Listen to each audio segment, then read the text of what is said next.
Hello and welcome to this video on a couple of concepts about branding and charging for services. This is really targeted for those who want to become writers and the success that comes with that, and also the things that you can avoid and things that can help you, and also what happens if someone approaches you and says, "Hey, you are a successful writer and I need some help. Will you help me?" Do we charge them for that? I mean, what do we do? Let's go ahead and kind of go through this. So I'm going to say, basically, when it comes to branding, first you can ask, who are you? Okay, so my name is Jason Morgan. Okay, that's about as generic as it can possibly be. I actually went to high school with another Jason Morgan. True story. And what's funny, or what's weird, is like whenever I go to, like, not whenever, but most of the times when I go to like a doctor's office and I'm like, yeah, and they say, who are you? I say, I'm Jason Morgan. They're like, oh, did you know that Jason Morgan, he's a character in General Hospital? And I'm like, yeah, I was born first, you know. So I get that a lot, that Jason Morgan is a character on General Hospital. So when it came time to become an author, I thought, well, gosh, I want people to be able to find me. I had to really establish a brand, you know, because if you search for Jason Morgan, you're not going to find me. You're going to find this guy, okay? And I'm not this guy, okay? Well, my full name is actually Jason Lloyd Morgan. Now, Lloyd is a little bit more uncommon, okay, but then, you know, there's Lloyd Morgan out there, there's, you know, whatever. So I decided, well, you know what, for a branding name, for my pen name, I'm going to go with J. Lloyd Morgan. Okay, so that's still me, okay, and you don't have to use your own name, but I decided I wanted to. So J. Lloyd Morgan. And what happens is, what I did is I actually did, Google search, and I did an internet search, and there's no J. Lloyd Morgan. So if you search for J. Lloyd Morgan, you find me, okay, me as the author. So I found a brand which was unique. And that's something that, you know, if you're going to be starting an editing business, or going to be a writer or whatever, you want to make sure you have a brand that is actually fairly unique, so when people look for it, they can find you. So it was interesting. My first book is called The Hidden Sun, and I had a writer, people read, gave me feedback, and then, I did book tours and people, whatever.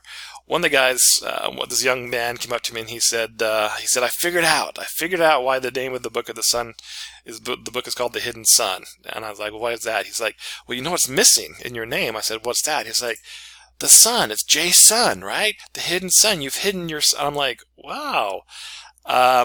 No. That happens to be just a coincidence. The hidden sun actually is, there's all sorts of symbolism behind the name of that and why that's in the book. But I thought it was just kind of a fun that, somebody approached me and said, hey, look, in your name, you've hidden the sun, from your first name. But that was, it was just kind of an interesting thing, but it established a brand. Now, as I said, this was brought up to me as I think I had done a speaking engagement at a middle school or something like this, and somebody had read my book and had mentioned that to me. So what happens sometimes that people will come up to me and say, hey, you've written a book, I want to become an author, or what do I do? Or, hey, I've written a book, will you read it for me and tell me what you think? And it's like, well, yeah, I want to be nice and be helpful, but are you worth it? Okay, now why do I have a picture of a bride and a bouquet? Well, so here's a conversation. So my wife actually is a lot smarter than I am, and she is brilliant and extremely talented, and she actually is a floral designer. That's what she's decided to do. Aside from being a mom and a wife and whatever, she's a floral designer, and she's amazing. Now, this is just a stock photo, but sometimes, people will come to her and say, hey, I've bought all these flowers and I need an arrangement made. Will you do this for me? And my wife would be like, oh, sure, and she'll spend like an hour and a half putting it together. And they're like, well, what do I owe you? She's like, oh, nothing. I'm happy to do it. I'm like, no, sweetheart, your time is worth it. Okay. You are worth it. She's like, oh, I'm just being nice. Well, I said, well, I understand that. And sometimes we want to be nice, whatever. But at the same time, now that person will say, oh, every time I need something done, I can just go to have, my wife, do it for them for free. So, but it's like, the question is, are you worth it? The answer is yes. Yes, you are worth it to charge people for your services. And the answer is why? People are paying for your experience. earned through your education and your previous work completed. Okay, they're not paying for the time necessarily it takes you to put together, a bow. So let's say even it took my wife 10 minutes to put together that bouquet. Okay, and that's not worth, it's not a lot of time, but they're not.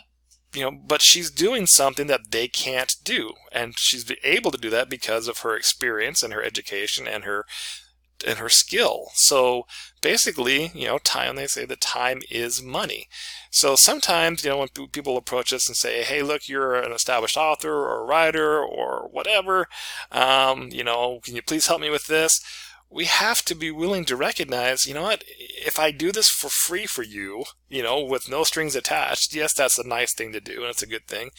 But also, what, if you have, if you're independently wealthy and you can do that without, worrying about making money, well, okay.